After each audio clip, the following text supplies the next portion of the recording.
Goat movie review. ఒక సినిమా flop అవుతుందని తెలిసి కూడా సినిమాకి వెళ్ళిన తర్వాత అనుకోకుండా సినిమా నచ్చి ఒక సాటిస్ఫాక్టరీ ఫీలింగ్తో బయటకు వస్తే ఎలా ఉంటుంది? సేమ్ నా ఫీలింగ్ కూడా అదే భయ్యా. సినిమా ఫ్లాప్ అవుతుంది, డిజాస్టర్ అని చెప్పేసి ఒక వారం రోజుల నుంచి ఆల్మోస్ట్ ట్రైలర్ వచ్చిన దగ్గర నుంచి చెప్తున్నా, కానీ సినిమా బాగుంటుందని అసలు ఎక్స్పెక్ట్ చేయలేదు. అలా అని చెప్పేసి సినిమా బ్లాక్ బస్టర్ అంటే కానే కాదు. ఫుల్ డీటెయిల్ రివ్యూ మాట్లాడుకుందాం.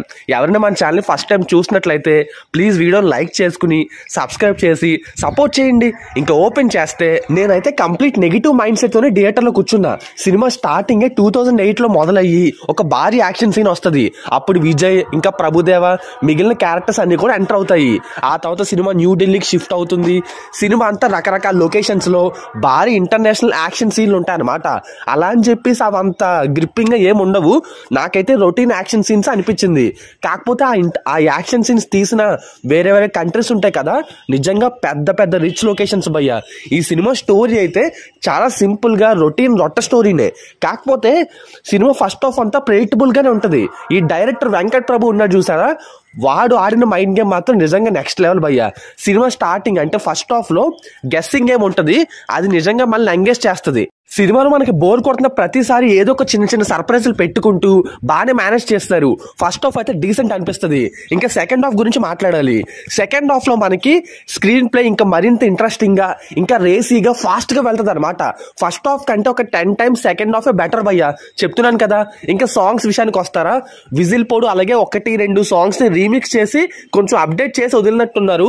థియేటర్ లో వింటుంటే బాగానే ఉంది, పర్లేదు అనిపించింది నాకైతే.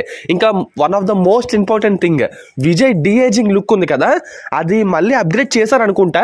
సినిమాలోనైతే మరీ అంత గొప్పగా లేదు, మరీ చెత్తగా లేదు, ఏదో పర్లేదు లేదు, చూడగలుగుతాం. స్క్రీన్ మీద విజయ్ ని ఆ యంగ్ లుక్ లో చూడగలుగుతాం అనమాట. విఎఫ్ఎక్స్ కూడా కొన్ని చోట్ల బాగుంటాయి, కొన్ని చోట్ల దెబ్బేసింది. ఇంకా బీజిఎం భయ్యా, ఇలాంటి సినిమాకి కొన్ని చోట్ల మంచి బీజిఎం పడి ఉంటే నెక్స్ట్ లెవెల్ ఉండేది. సినిమా రిజల్ట్ ఖచ్చితంగా బ్లాక్ బస్టర్ అయిపోయేది. కానీ బీజిఎం అలాగే మ్యూజిక్ తోటి ఈ యువన్ శంకర్ రాజా ఫుల్ డిసప్పాయింట్ చేశాడు. చెప్తున్నాను కదా, బీజిఎం ఈ సినిమాకి అతిపెద్ద మైనస్ పాయింట్. సినిమాలో ఫ్యామిలీ ఎమోషన్స్ బాగానే వర్కౌట్ అయ్యాయి, యాక్షన్ సీన్స్ కూడా కొన్ని చోట్ల బాగున్నాయి. ఇంకా నెక్స్ట్ వచ్చేసి సినిమా రన్ టైం 183 minutes, 3 గంటల 3 నిమిషాల సినిమా అనమాట. మీకు అంత ఓపిక ఉందంటే థియేటర్కి రావచ్చు.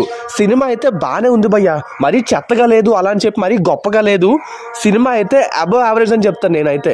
సినిమాకి నా రేటింగ్ వచ్చేసి 2.5. అన్నట్టు మర్చిపోయిన ఒక సాంగ్ లో చిన్న క్యామియో కూడా ఉంటది, అది సర్ప్రైజ్ అనమాట, నేను చెప్పట్లేదు. కానీ తమిళనాడులో ఈ సినిమా ఎరగాడేస్తుంది. ఇంకా మన తెలుగు అంటారా, విజయ్ సినిమాలను ఇష్టపడే వాళ్ళందరికీ ఈ సినిమా కూడా పర్లేదు, బాగానే ఉంది అని అనిపిస్తుంది. ఓకే, ఆ తర్వాత మీ ఇష్టం. ఇంకా సినిమాకి వెళ్ళాలా లేదా, ఇంకా టికెట్స్ బుక్ చేసుకుంటారా లేదా, మీకు వదిలేస్తున్నా.